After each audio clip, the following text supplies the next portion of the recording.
Kuha na naman ako ng pera niya mo pambili ng pagkain ko. Siyempre, day, obligasyon kaya yan nila. Napakainin tayo.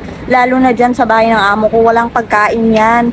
Pero dati naman, nung bago-baguhan pa lang ako dito kina amo, sinabihan naman ako ni amo kapag magmamarket ako, kukuha ako ng pera sa market money, ng pambili ng pagkain ko like from breakfast, ganun o. Pero sabi ni amo, yung mga mura-mura na lang mga tinapay. Eh ngayon, ito yung paborito ko eh. Magkano na to? 50 nung dollar din today oh. Sobrang gustong-gusto ko talaga to. Sobrang sarap. So, ayun, yung pang breakfast ko dito ako kumukuha sa market money. Kaya, minsan, kapag halimbawa, hindi ako makapag-market, ganun, nagugutuman ako, te. Oo, kasi nga, hindi ako makalabas, hindi ako makabili ng tinapay.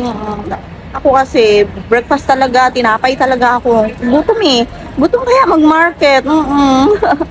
So, blessed na rin kasi, alam mo yun, may mga amo din dito na hindi nagbibigay ng pang breakfast. So, ang lunch ko naman, yung mga tira namin na pagkain sa dinner, yun kinikip ko yun, no, para may kakainin ako pang lunch ko. Kasi yung mga amo ko, lalo na ngayong stay-in na yung amo kong lalaki, hindi siya masyadong nagla-lunch, no. So, ako naman, kinikip ko yung mga pagkain namin sa gabi, yun naman yung kakainin ko pang, pang lunch ko. So, sarap nito, te, oh. Gusto ko talaga to. Magtambay muna ako.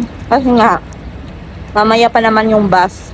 So, magna-9 na. Ang bilis ng oras, no? Gagi. Bukas Sabado. Tapos, siyempre, sa linggo holiday natin. Tambay muna ako saglit. Kain. Katapos ko nito, pupunta ako dun sa kaya ng bus. Uuwi ako dun sa bahay nila ni amo. Siyempre, yung biyahe ko, gagi. Layo pa, 20 minutes, 20 to 25 minutes yung biyahe ko araw-araw. Papunta dito sa market, then pauwi another 25 naman. O, diba? Layo o kaya. Sarap.